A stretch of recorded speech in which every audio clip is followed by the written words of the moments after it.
So, good morning, everyone. Welcome to our presentation for the subject Introdução ao Desporto. Today we have the pleasure of discussing a very important topic, ethics and deontology in basketball. And we choose a remarkable athlete to share his perspective, Travante Williams. So, Travante, before I say anything about you, do you want to present yourself for the people that may not know you?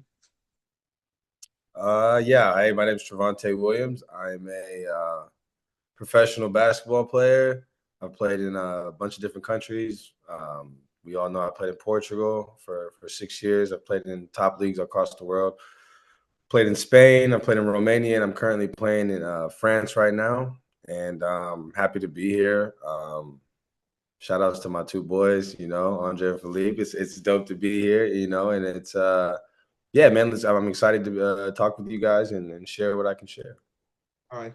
So, agora, diz tu, please. Throughout this interview, we'll explore with Travante the role of ethics and values in sport, especially in professional basketball. So, Travante, to begin with, how would you define the importance of ethics in professional basketball? Do you think that behavior off the court influences the player's image during the game? I think it can. I think first of all, basketball being a team sport, ethics are very important. You're dealing with other people, and so your values or how you carry yourself do play a big role in jobs that you may get. How people view you is a thing, and that kind of works two ways. Sometimes you shouldn't care what people think about you. You should just be yourself, and but being a good person is important. So that goes a long way with relationships and jobs and as a person just outside of sports. It's important to have integrity and have morals and values that you cherish that can show throughout the world who you are as a person. Thank you. In moments of high pressure, how do you balance competitiveness with respect for opponents and referees? I mean, it's tough. It gets because we're all humans. So in certain situations, high pressure situations, it's tough to control your emotions. It's tough um to hold back on certain things that you feel. And I think the what happens is as players, for me myself, I used to be, I still kind of am a high emotional player that I argue with refs and things like that happen. But as I've developed my career and I've gotten older, I've learned that sometimes there's feelings that you feel before you start to react. So if there's a high pressure situation and maybe I made a mistake or we're about to lose a game, I have to it's hard, but you have to kind of break down why you're actually feeling that way in that moment. A lot of time it starts with like embarrassment.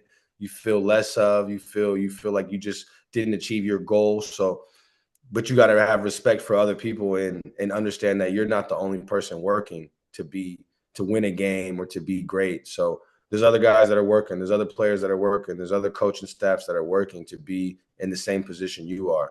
And the referees do, their best job. We're all human in that sense, to where they have emotions and they have things that they're going through as well. So you have to be mindful of it, and it happens with time. You learn as you get older, you grow, and you find different ways. And sometimes, you know, you react in ways that you react. But overall, it's important to know that, people are human, and how fast you snap back out of it is very important. Have you ever witnessed like situations where sports ethic were put into test, and how did you react to that, and what did you learn from that experience? I've been in plenty of situations where ethics were involved, in situations that I've got into as a player, on the court, have challenged me in ways to where I had to make a decision. And a lot of times, we get clouded by our emotions, and we don't think as fast as we usually would if we weren't in that situation. So in that moment, you have to be able to see what's the end result. If I do react like this or something does happen, how am I going to feel afterwards? So I think that was the lesson in all my situations that involved ethics in sports is always about the end result. If I react like this, is this going to jeopardize my team? Is this going to jeopardize my job security? Is this going to put me out of the league? You know, because sometimes you want to fight on the court. It's emotional sport. And sometimes you want to fight. Sometimes somebody does something to you. Maybe it's a hard foul and you want to react in a way that you want to react, but the end result doesn't usually do good for you. So I think the lesson is to see the end result and know why you're doing it and know that, some people don't have that as much ethics or morality as you do. And they might try to do a dirty play or something like that. And how do you react in those moments is all about how fast you can get out of your head. So trying to break out of those emotions and have leave it like short lived. You just forget about it real fast is key. In your opinion, what role do coaches and team captains play in promoting professional ethics? I mean, they're a big part of it. When you go to a new team, your coach is your coach. He's like your parent of the team. He's the guy who guides you, and he sets rules that you have to abide by. And I think team captains are the second person outside of the coach who also enforce, the code of the team, how you're supposed to behave, how you're supposed to act. He's the second in command of the coach. So they play a big role, and it's important that the best teams have had great coaches and great captains, and they set the tone for how we're supposed to behave, how we're supposed to play, and how, what is acceptable and what's not. So they're very important. They set the rules, they set the tone, and it's important to have a good coach and a good captain that have strong ethics and strong morals. So, and finally, last question. What advice would you give to younger players like us, like not as experienced as you, about maintaining integrity and fair play when the results or the game situation isn't favorable to us? I think the best thing to think about, man, is how far do you want to go with this? Um, and understand that what somebody does to you doesn't mean you have to do that. If you don't feel it in your heart to be like that or do this type of stuff, then you got to know the line. You got to be able to draw your own line. It may be different from your next teammate, could be different from your coach, it could be different from your family or anything like that. But you have to know yourself. The know yourself is the biggest thing. You have to know how you fit, what sits right for you. And a lot of times it can get messed up because some guys have success with doing the wrong things and some guys don't. And sometimes you'll feel like, man, I should have did this or did that. I should have played a little dirtier or something should have happened because the results didn't go in my favor. But also you got to know as a young player that you're going to have plenty of results. You're going to have bad days. You're going to have a lot of them. You're going to have good games. You're going to have a lot of those. So understanding that the journey is a long time. It's a marathon. So you could just be in there. And if you look at life and your career as a basketball game, you wouldn't want to get thrown out the game in the first quarter, So you have to be able to play through all the things that you're going to go through because it's still early in the clock, especially for younger players. Your careers are just not even really beginning yet. You may think that there's plenty of games where I thought this was the biggest game of my career. And then there was another big game that was bigger than that one. And then there was another game that was bigger than that one. And it's important to just know that this is going to be a long time. As long as you stay strong and you keep those same morals and ethics, people are going to reward that. And there's going to be people that support what you do as long as you do the right things. So overall, yeah, just know for younger players, I would say, know that it's a long game. Play the long game. Be yourself for the long time. Don't change up for anybody, and do the right things, and you'll have a solid career. All right. I just want to add something to it. It's not on the script. It's something personal. Right now, I play for MVP Academy here in Portugal, and I tore my ACL last year. And now it's almost 1 year since I stopped playing basketball. Sometimes I have some doubts if I should come back, if I shouldn't come back. What advice would you give to someone who's struggling like with a big injury or something like that I would prevents say, them to doing that yeah, no, prevents no, them that to makes. doing.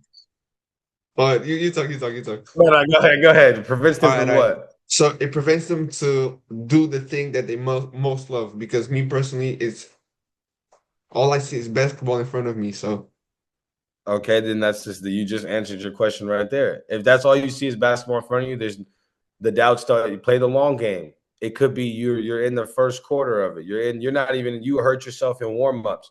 You're not even in the beginning of your career. So if you love this game as much as you say you do, you got the whole first quarter, you got the second quarter, you got the third quarter, you got the fourth quarter, and it's not too late to change how you feel right now, and your thoughts are going to change. The more you get stronger, the more you get more healthy, you're going to be thinking differently. You're going to think about the time where you were sitting here asking this question and you're like, damn, I was tripping back then. I didn't need to think like that. So it's important to guard your mind with the right thoughts and understand that, just because something happened one time, it's not. If you do the right things to get stronger and be better, the things are going to work out. So it's important to guard your mind, man, because there's something like even as this pro, I've played in different places. I've played in different games and leagues and been on big stages to where I still have doubts, and I have to remind myself. And as you get older, you're going to have more doubts. It's going to continue to happen. It's just how fast can you let those doubts go? The thought comes in, how fast can you get it out? Is going to be that's going to know when you're seeing your growth. If this is something that you love, keep doing it, and then watch the doubts they leave your head faster. all right. Thank you for your advice, man. Nah, Thank you no very problem, bro. much, Travante, Yeah, for man. sharing. Well, Thank you very much, Travante, for sharing your experience and perspective with us. it was an inspiring conversation about the value of ethics. And everybody I know respects your gameplay. We all love to see you play, man. And you did a great job on the Eurobasket. I love to see it. It was exciting and yeah. So Yeah, man. Well, keep doing what you guys do, man. Keep working hard, keep playing, and everybody started in the position that you guys are in. We all were young before, and the key to getting to where you want to go is to not stop. Don't listen to nobody that tells you to stop. Keep going. Minimize your distractions and just keep pursuing whatever it is that you want. And things can happen. Craziest things can happen. You guys see this player that played in Eurobasket right now. That's me. But there was times where I didn't think this was any possible. I never thought I was going to step on the court with Jokic or with any of these good players that I've seen on TV. I never thought it was possible. And all I did was keep doing the day to day, keep working, keep doing the same things over and over. And then those moments, there was not good moments all the time. There was bad moments. There was moments where I was like, man, I'm done with this stuff. I want to quit. I don't want to be here. I don't want to play basketball. It's over. I want to go do something else. But then there was I just kept going, even though I was saying these things. I'm saying I want to stop, but I kept going. So if you keep going, you can see different things at the end of it. Your life can change with this basketball stuff. all right. We hope this interview helps everyone understand that the true spirit of sports goes beyond victories. It also lies in the attitudes and values we carry on and off the court. Thank you very much, Travante, for your time, and we'll see you next time. All right, brother. Take care, man. Thank you very much. Take care, man.